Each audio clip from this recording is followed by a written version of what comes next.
Olá, começa agora o Registro Verde Green Talks, um bate-papo sobre arborização urbana e paisagismo. Aqui você conhece pesquisas e sua aplicação no dia a dia das cidades para o bem-estar de todas as pessoas. Nossa proposta é contribuir para a popularização da ciência a partir do debate com autoridades de produções científicas e como as pesquisas e as análises realizadas podem ajudar a sociedade na proposição de políticas públicas e ações de sustentabilidade e cidadania. Eu sou Marcelo Vieira Ferraz, da Unesp de Registro, e hoje vou conversar com o pesquisador Rubens do Amaral sobre o seu trabalho, que diz respeito sobre o sequestro de carbono em trechos da floresta urbana de Belo Horizonte, por um sistema de espaços livres mais eficiente no provimento de serviços ecossistêmicos urbanos. Olá, Rubens. Então, fique à vontade para falar qual a temática central, né, abordada em seu trabalho. Bom, primeiro, Marcelo, obrigado pelo convite, né? Muito bacana te reencontrar aqui. Bom, o ponto principal realmente era entender se esse modelo de arborização que a gente pratica, né, se ele é eficaz, entender, no provimento de serviços ecossistêmicos, né? E para isso eu me debrucei um pouco, né? Fui para outra área do conhecimento. Esse artigo que a gente está conversando foi objeto do meu mestrado, né? Na Escola de Arquitetura, né? Em Patrimônio Ambiental e em espaço construído de patrimônio sustentável, na verdade, e eu tive a possibilidade, como é um mestrado interdisciplinar, né, de ter o apoio de uma professora muito querida, que era Maria Rita Scott Muse, né, que coordenava o Laboratório de Recuperação de Áreas Degradadas. Então, eu enfiei o pé na biologia, né, e foi possível, então, entender o seguinte, né, quais seriam os indicadores de qualidade, né, que a gente poderia ter como base, né, para avaliar, entendeu, se determinados trechos de floresta urbana estão sendo eficientes, né, na prestação de serviços ecossistêmicos, né. E aí essa foi a temática principal, na verdade, né, essa foi a investigação, né. Será que isso que a gente pratica, né, nesse modelo de praça jardinada, né, essa questão de colocar a árvore na calçada, a árvore na grama, está realmente funcionando? Será que essa árvore, esse conjunto arbóreo, né, essa floresta urbana, ela está sendo eficaz no provimento de serviços ecossistêmicos? Rubens, fale um pouco mais sobre a metodologia adotada no seu trabalho, qual o percurso que você utilizou para chegar às respostas. Pois é, então, como eu falei para você, eu fui parar no Laboratório de Recuperação de Áreas Degradadas, né? E foi muito engraçado porque foi uma imersão, né? O arquiteto urbanista, né? né? Eu já tinha 30 anos, né, de profissão, mas assim, houve uma imersão muito interessante, né, no campo da biologia e da botânica, né? E lá foi onde começar a estudar, entendeu? A eficácia fotossintética e ver a importância realmente dos sequestros do fluxo biológico de carbono, né, a completude dele, né? E como, né, eu fui bem recepcionado no laboratório de recuperação de áreas degradadas, né, tive aulas muito interessantes de recuperação ecológica, né, a Maria Rita topou ser minha orientadora, né, e a gente foi analisar uma série de indicadores, de variáveis, né, para a gente entender realmente como que a gente poderia funcionar, né, e para isso foi muito importante, né, a associação dos estudos de morfologia urbana, que então fazia com minha orientadora, a Estael, né, que a gente entendeu todo o processo de formação e configuração do sistema de espaços livres, né, justamente com outras bases, né, conceituais, que é o que a gente chama de ecologia da restauração. O que é a ecologia da restauração? É o arranjo, né, vamos dizer assim, metodológico, arranjo do conhecimento em torno de todas as técnicas de recuperação de áreas degradadas, né. Então, por exemplo, havia algumas premissas, por exemplo, eu tinha que ter uma área de referência, porque quando a gente vai avaliar a vegetação, ela vai ser avaliada com base em quê? Então, se eu não tenho realmente uma área ideal, entendeu, dentro da cidade, que é um pouco complicado, eu tinha que elencar uma área, um trecho de floresta urbana, que seria provavelmente mais apto para eu saber se aquela área está tendo um desempenho ou não, bom ou não. E também eles falam muito, entendeu, realmente, sobre metas objetivas de restauração ecológica. Então, foi entender também quais seriam essas metas, né, que a gente poderia ter para o desempenho da vegetação. E aí lá fui eu, né, assim, a gente, por meio dos estudos de configuração morfológica, a gente elencou 3 áreas, né, em Belo Horizonte, que foi onde eu fiz, saí de Brasília, né, porque você vai entender que para um brasiliense, chega uma hora como urbanista em Brasília, Brasília não dá todas as ferramentais para você entender como configura a cidade, né, e aí eu fui para BH e lá a gente escolheu 3 trechos. Um é o Parque das Mangabeiras, que é um projeto do Buller Marx, que se tornou uma provável área de referência, e depois se referendou como isso, porque realmente foi uma área de recuperação ambiental, havia uma mina em Burle Marx. É muito interessante como ele recuperou, né, o parque no processo de as funções ecossistêmicas do parque ao longo, junto com o seu projeto de paisagismo, né, quem diga, o Silvio Macedo fala que ele quase chegou muito próximo do que seria uma escola brasileira de paisagismo no Parque das Mangabeiras, né. Depois foi o Parque Municipal Américo René Gianetti, né, e ele tem, vamos dizer assim, manejos paisagísticos muito interessantes, né, que remetem tanto a um conteúdo mais florestal quanto a um conteúdo de praça jardinada, né, que havia uma tendência que talvez fosse uma área intermediária, e por fim a gente pegou a Praça Raul Soares, que é um outro trecho, né, já uma área que já com maiores indícios de degradação, né, então foram essas 3 áreas, né. E aí, com isso, a gente elencou, primeiro, fomos fazer análise de biomassa, né, peguei biomassa de tudo, biomassa de árvore, de serrapilheira, de áreas gramadas, herbáceas, arbustivas, né, e é muito engraçado, porque, por exemplo, a gente fazia parcela lá no Parque das Mangabeiras, né, aí, primeiro eu já tinha que usar perneira, né, porque tinha cobra, eu já assim, ai meu Deus, né, onde é que eu estou me enfiando, né, a imersão, né, que a gente vai fazendo. E aí fiz ali, fechei, era uma capoeira, olhei para a Maria Rita e falei assim, ué, mas como é que eu vou medir a distância aqui no peito? Desse jeito, me empurrou dentro. Aí quando viu, eu estava no meio do mato e eu fui fazendo, né? E assim, claro, depois do Parque Municipal foi mais simples, na Praça Raul Soares também foi mais simples, deu um problema que eu tive que pedir autorização da prefeitura para tirar a grama, né, para medir, né, para depois secar na estufa, né, então fiz essa análise de biomassa. Depois, aí eu parti para uma análise de solo, né, aí eu mandei as amostras para os Estados Unidos, para uma análise de isótopos estáveis, né, e também a gente performou análises de ácido úmico e ácido fúmico, substâncias úmicas, né, foram esses três grupos de indicadores, né, e foi muito bacana quando a gente fez análise de correlação, né, que aí a gente começou a ver, assim, indicadores muito favoráveis, como a relação carbono-nitrogênio de estabilidade da área. O carbono em ácido úmico é essencial, eu digo para você, sempre falo, assim, toda vez que eu estou dando aula, ou fazendo uma palestra, ou fazendo alguma fala, eu digo assim, o ácido úmico, você vai estudar, é o grande lixo de carbono. É a substância que, vamos dizer assim, que faz com que, vamos dizer, os serviços ecossistêmicos eles comecem realmente a bombar, entendeu, dentro do ecossistema. A gente vai dizer daqui a pouco de onde é que ele vem. Mas foi um grande indicador também, né? E também o carbono isotópico 13, né, que ele indica realmente se aquela área já foi ou não objeto de algum tipo de manejo florestal. Dá uma ideia de passado, né? E na hora que a gente fez a correlação, o que a gente observou? Né? Que conforme aumenta a quantidade de árvores, né, a quantidade de biomassa em carbono, né, do tronco da árvore, e sobretudo a quantidade de serrapilheira, né, eu tenho uma maior estabilidade biológica, né, eu tenho uma maior concentração de ácidos úmicos, né, eu tenho uma eficácia fotossintética melhor. Né? E aí, quando a gente foi comparando as áreas, o que aconteceu? O Parque das Mangabeiras estava excelente, né, porque era uma área muito estável, não fez grandes surpresas, mas é uma área, vamos entender para quem não está entendendo, com uma composição florestal mais densa, com subbosque, com serrapilheira, e na hora que você passa a serrapilheira, né, você olha, aí o solo é aquele solo, você começa a entender que é um solo, né, assim, é um solo que não é só mineral, ele é orgânico, ele tem madeira degradada, ele tem várias raízes de fungos, micorrizas, biodiversidade. Você entende o solo como uma coisa viva, né? Que eu confesso que para mim eu sempre entendi, e até hoje eu acho que muita gente entende o solo como uma coisa mineral, e não, né? Ele é esse misto de orgânico, e quanto mais ele for essa misturada toda, mais saudável ele vai estar e mais agregado ele vai estar. E a gente vai falar um pouco sobre isso, né? E, por outro lado também, né? Quando a gente chegou, entendeu, na Praça Rô Soares, todos os indicadores estavam indicando assim, um péssimo desempenho ambiental da praça. E a Praça Raul Soares é aquela praça justamente assim, extensas áreas gramadas, entendeu? Aquele modelo de praça jardinada que a gente tanto pratica, né? As árvores isoladas nas calçadas, né? Áreas de solo exposto, que tem um roseral ali, né? E foi muito interessante que quando a gente foi fazer as análises, deu que havia mais árvores ali no local. E realmente, quando a gente foi ver a questão histórica, sim, tinham áreas mais suprimidas, né? A gente esperava no carbono isotópico 13 um rendimento menor. Mas quando a gente foi para o Parque Municipal tem uma história interessante.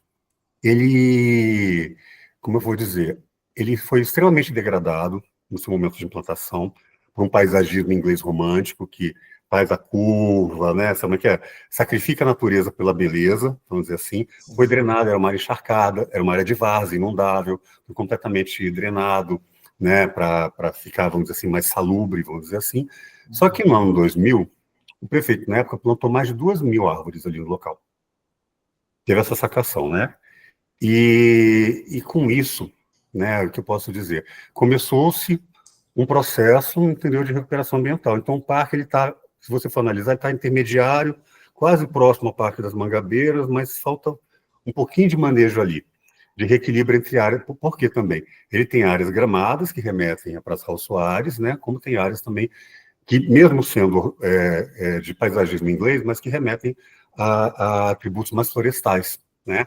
Então, a gente percebe, inclusive, que com pouco esforço ele pode chegar, ou ele está num processo de recuperação ambiental grande, né?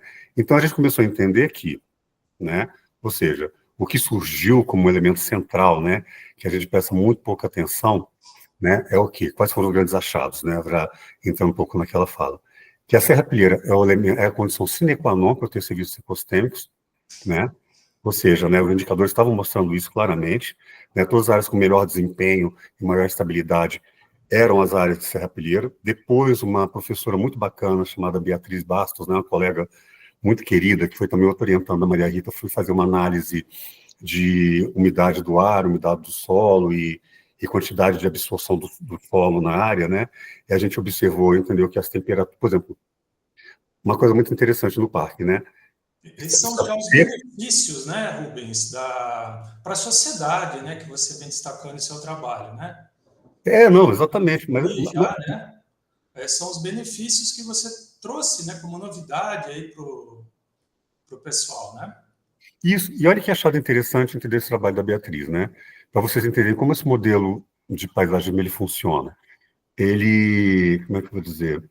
Quando tem estação seca, estação chuvosa, né? A umidade do ar é a mesma, na seca.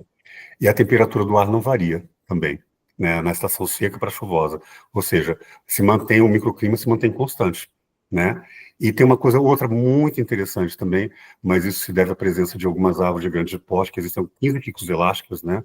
No parque, isso é uma outra conversa, né? Mas vamos dizer assim, esse conjunto arbóreo grande, e olha, são todas árvores exóticas, hein? Não tem uma árvore nativa. Mas existe um arranjo ali que acabou funcionando muito bem. Mas, por exemplo, a maré que tinha tudo para inundar, sabe, Marcelo? E quando vem estação chuvosa, não inunda, né? Primeiro, ele está sempre encharcado, né? Porque é uma área de várzea, né? Mas o que acontece? Acontece um fenômeno que quando vem as chuvas, né? Essa trama de árvores, principalmente essas árvores de muito grande porte, joga a mancha de saturação para baixo das raízes. Então, a área não inunda, ou seja, a evapotranspiração no parque é tão forte, né? E evita inundação, ou seja, você evita a inundação por meio de evapotranspiração.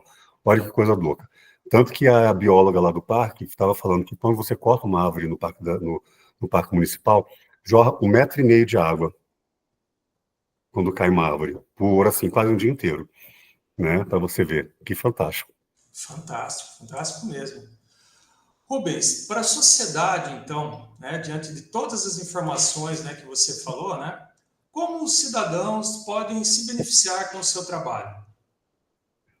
Bom, né? É muito interessante, porque hoje já não é mais o meu trabalho, né? Eu gosto muito de conversar, porque, assim, eu sou muito grato porque esse trabalho foi o início de toda uma outra pesquisa que deu a mão com outros pesquisadores, né? Então, por exemplo, tem gente muito bacana que de certa forma, pegou como referência e tocou para frente, colegas do Laboratório da Paisagem, né? Colegas lá da pós-graduação que a gente abriu na PUC Minas, em Arquitetura da Paisagem, né? Também, nossa, muita gente, Camila Santana, que, se você me permite falar aqui, são pessoas que realmente, assim, no final das contas, a gente foi dando as mãos, né? E trabalhando junto, né? Assim, não vou dizer o nome de todo mundo, mas assim, você percebe, de repente, você não está sozinho nessa ideia, né? Isso é uma coisa que eu sou muito grato. Mas eu acho que um dos pontos principais é a gente começar uma discussão, né, sobre qual é o modelo paisagístico, entendeu, que a gente pode adotar para trazer realmente serviços ecossistêmicos para a cidade. Quando eu falo de serviços ecossistêmicos vem em penca, né? Por exemplo, voltando àquela questão dos ácidos úmicos, né? Os ácidos úmicos, eles mudam a estrutura do solo, eles surgem quando a serrapilheira é degradada, tá certo? Da degradação da serrapilheira. E eles mudam a estrutura do solo e criam o que a gente chama de macroporos. Eles abrem espaços com uma melhor drenagem natural. Então, a água desce, né? Muito mais fácil. Tem estudos que dizem que é de 4 a 9 vezes o aumento da drenagem natural dos solos, né? Mas ele também cria microporos, né? Que são, vamos dizer assim, pequenos espaços que ficam ali no solo, que aquele ecossistema ele guarda a água para os períodos de estiagem. Então a gente começa a entender que, olha, então quer dizer que, de repente, posso falar sobre uma resistência dessa vegetação, uma menor demanda por irrigação ao longo do tempo, certo? Ao mesmo tempo, quando ele entra na fisiologia, ele é reabsorvido pela planta, ele, vamos dizer assim, ele aumenta o tempo que o ar demora para esquentar e resfria o ar mais rápido também. Então a gente começa a falar, então, né, de pela eficácia fotossintética, de uma diminuição de temperaturas urbanas e combate às ilhas de calor. E tudo isso acontece porque a serrapilheira está lá. Isso a gente nem vai falar de composição de rizosfera, fungos ali embaixo, que geram uma série de substâncias, assim, é uma maravilha, sabe? E que a gente perde se a gente fizer a grama, né? Porque a grama tampa a serrapilheira e foi para o espaço. Então, a gente começa a perceber que o modelo de paisagismo florestal é um pouco mais eficiente. Mas por que isso vale a pena? Fala pensar sobre isso. Porque, gente, a gente está numa emergência climática, né? Eu acho que a gente não pode mais se dar o luxo, né? Esse é um outro ponto de felicidade, eu acho, de fala que ele tem que encontrar. Mas a gente não pode mais se dar o luxo de ser, eu uso o termo, né? Mas assim, carbono intensivo no sentido assim, de ter um paisagismo, uma floresta urbana, uma quantidade significativa de árvores em manejo florestal. A gente não vai combater ilha de calor, né? Nem diminuir temperaturas, nem, vamos dizer assim, subsidiariamente, vamos dizer assim, dentro de uma ótica de bacias e subbacias, né, combater os alagamentos, se a gente não tiver uma floresta urbana bem constituída, com fluxo biológico de carbono pleno, né, e assim, e como a gente pratica paisagismo, no meu entendimento, a gente está desperdiçando esse elemento, entendeu, que pode ser extremamente funcional. É quase como se as árvores que eu vejo que eu moro em Brasília, eu estou aqui na frente de uma superquadra, né, uma coisa que acontece, por exemplo, sabe quando você está em uma floresta, tem aquela sensação de friozinho, geladinho? Sim. Isso é evapotranspiração, né? Se você chegar aqui na porta da minha casa, né, eu moro de frente para uma praça super bacana, né, é cheio de árvores na grama, não tem uma super quadra que você tenha essa sensação. Tem só sombreamento, né? Ou seja, porque realmente é muito especial isso. E aí, né, ou seja, a gente entende que a gente pode então manejar a vegetação para ela ser mais eficaz, entendeu? No sentido de melhorar um pouco, entendeu, o bem-estar humano das pessoas nas cidades, né? Certo? Mas também outro ponto que a gente tem conversado bastante, e é, foi um pouco o objeto do doutorado, que nasceu tudo, é pegar esses princípios, entendeu, no artigo que é o começo de toda a história, né, esse artigo que eu mostrando para vocês, né, e se a gente escalasse isso, escalonasse esses serviços ecossistêmicos, né, se a gente aumentasse brutalmente a quantidade de absorção de carbono nos solos, né, ao longo de corredores ecológicos, né, usando aspectos da ecologia da paisagem, né, com grandes manchas de porte regional, que podem ser grandes reservas, conectando em manchas menores, protegendo as nascentes, né, se a gente constituísse um mosaico bacana, né, de forma a gente poder, vamos dizer assim, fazer com que, de repente, os microporos, né, eles virem, de repente, uma estratégia de resiliência das vegetações nativas às secas e às estiagens, como é o caso que a gente tem aqui no Cerrado, né, tá certo? De repente, a gente pode estabelecer fluxos maiores, corredores, não só corredores, entendeu, de biodiversidade, né, mas corredores de drenagem eficazes, entendeu? Né, ou seja, você escalonar regionalmente esses serviços ecossistêmicos dentro de uma estratégia maior, né? A Camila Santana, na tese dela, ela fala muito uma coisa interessante, que é o que a gente chama de rede regional de infraestruturas verdes, né? Inclusive, é um dos temas, assim, eu tive a felicidade agora, eu estou trabalhando na revisão do plano diretor do CIS Federal, né, numa estratégia de resiliência territorial. Então, a gente ainda tem isso, né, a gente está conseguindo aplicar, né, pelo menos jogar, entendeu, na lei, né. Então, a gente está com 3 grandes projetos, um é esse da Rede Regional de Infraestruturas Verdes, né, que é justamente essa trama em escala regional, porque a gente não pode falar do planejamento da infraestrutura verde em escala local ali. Meu jardim de chuva ele tem que estar ligado numa ótica regional para ele funcionar, né?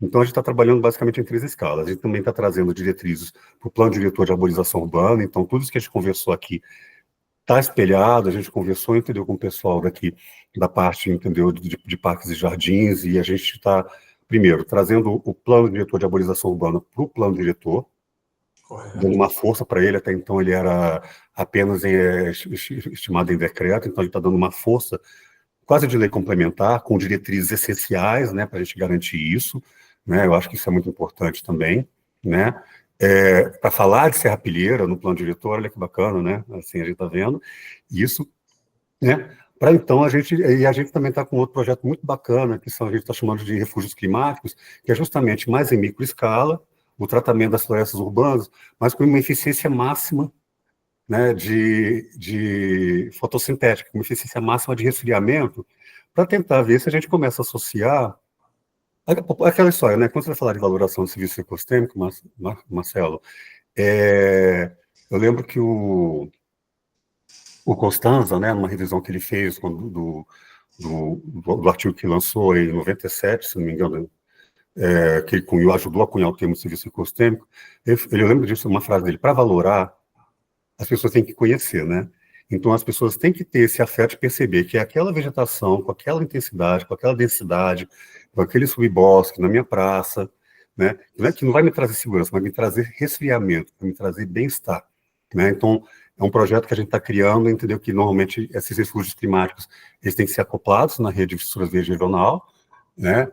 Ou em outros locais, entendeu? Que pelo menos já tem vegetação, então a ideia é fazer quase um retrofit, né? Ou seja, a intensificação da arborização e constituição de camadas de serrapilheira. Claro que tudo isso associado a equipamentos de esporte, lazer e cultura, né? Porque também tem que ter esse chamariz para o pessoal ir para lá, né? Não é só fazer uma coisa assim solta no zero, né? Correto. E é isso que a gente tem feito aqui, né? E esses são os dobramentos assim do trabalho dessa ideia que foi plantada, dessa sementinha, desse artigo, né? Que saiu lá em 2017, que foi fruto do mestrado, né? Ok, Rubens, parabéns pelo seu trabalho. Eu queria agradecer a sua participação aqui no Registro Verde Green Talks e agradecer a você que também acompanhou o nosso bate-papo. Faça parte dessa rede de arborização urbana e paisagismo. Siga nosso Instagram e o nosso canal no YouTube e fique por dentro dos nossos debates e informações. Registro Verde Green Talks é uma atividade de extensão das universidades Unesp, USP e UFMS. Conversei hoje com o arquiteto e urbanista pela Universidade de Brasília, que é especialista em análise ambiental e desenvolvimento sustentável pelo Centro Universitário de Brasília. Também é mestre em ambiente construído e patrimônio sustentável pela Universidade Federal de Minas Gerais e doutor em projeto de planejamento. O nosso colega Rubens Nomar. Se você quiser conhecer um pouquinho mais sobre o trabalho do Rubens, olhe aqui no trabalho, aqui na bio, tá? Um grande abraço a todos e até a próxima. Um abraço, Marcelo, obrigado pelo convite, né? Foi muito gostoso esse bate-papo.